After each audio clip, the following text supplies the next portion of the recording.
Assalamualaikum warahmatullahi wabarakatuh. Halo semuanya, perkenalkan nama saya Iki Mariani Putri dari Prodi Ekonomi Pembangunan. Hari ini saya akan melakukan presentasi tugas tutan 1 dari mata kuliah Pancasila yang bertujuan untuk mengulas perkembangan Pancasila dari masa ke masa dan memberikan pelajaran yang berharga bagi generasi muda yang bertemakan pelajaran dan sejarah Pancasila bagi generasi muda.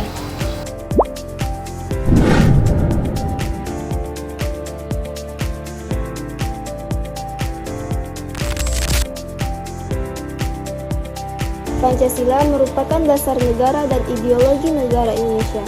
Pancasila merupakan pedoman warga Indonesia dalam menjalankan hidup kemasyarakatan. Sebagai warga negara Indonesia, sudah seharusnya kita mengamalkan nilai-nilai yang terkandung dalam Pancasila. Namun, ternyata pengamalan atau penerapan nilai Pancasila sudah dilakukan dari masa ke masa.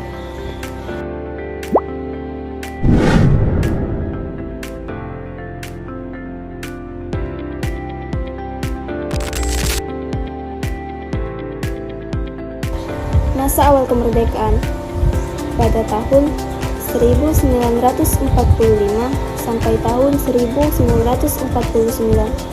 Pancasila disahkan sebagai dasar negara pada tanggal 18 Agustus 1945 bersamaan dengan pengesahan Undang-Undang Dasar 1945. Pancasila berfungsi sebagai pedoman penyelenggaraan negara dan kehidupan bangsa. Namun, karena situasi politik dan keamanan yang belum stabil, pelaksanaan nilai-nilai Pancasila belum berjalan maksimal. Fokus utama bangsa saat itu adalah mempertahankan kemerdekaan dan membangun pemerintahan baru.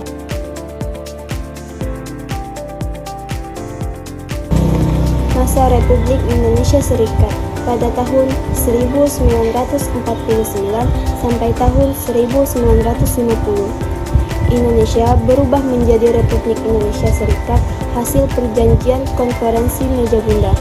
Dasar negaranya bukan lagi langsung Pancasila, tetapi Konstitusi RIS 1949 yang masih mengandung semangat Pancasila. Sistem pemerintahan bersifat federal, menyebabkan nilai persatuan dan kesatuan bangsa sempat terpecah. Namun, karena semangat nasionalisme tinggi, akhirnya kembali ke Negara Kesatuan Republik Indonesia (NKRI) pada tahun 1950. Masa demokrasi liberal pada tahun 1950 sampai tahun 1959. Nilai Pancasila mulai tergeser oleh kepentingan politik partai. Sering terjadi pergantian kabinet dan konflik ideologi nasionalis, agama, dan komunikasi. Pancasila belum menjadi pedoman tunggal karena tiap partai menafsirkan sesuai kepentingannya. Akhirnya, kondisi politik tidak stabil mendorong Presiden Soekarno mengeluarkan Dekret 5 Juli 1959 untuk kembali ke Undang-Undang Dasar 1945.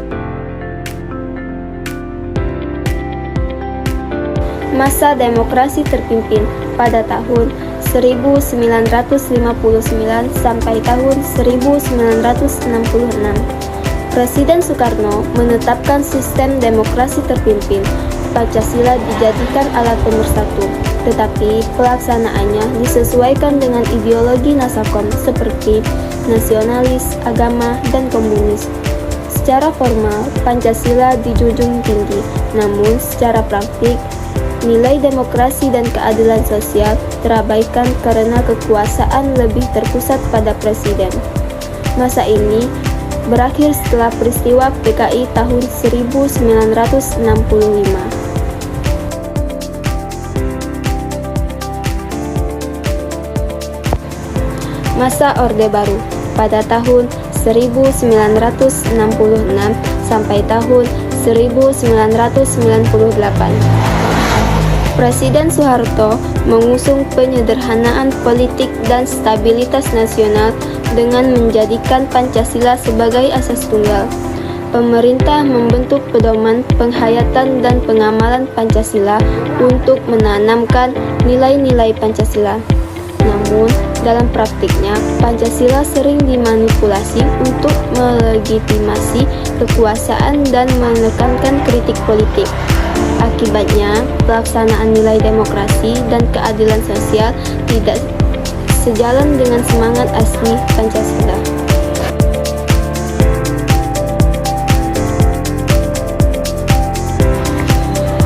Masa reformasi pada tahun 1998 hingga sekarang. Setelah jatuhnya Soeharto, bangsa Indonesia bertekad mengembalikan Pancasila ke makna aslinya sebagai dasar negara dan pandangan hidup bangsa. Demokrasi ditegakkan, HAM dihormati, serta otonomi daerah dikembangkan. Tantangan baru pun muncul, seperti intoleransi, korupsi, dan polarisasi politik yang menguji penerapan nilai Pancasila. Pemerintah kini memperkuat pembinaan ideologi Pancasila melalui lembaga BPIP, Badan Pembinaan Ideologi Pancasila.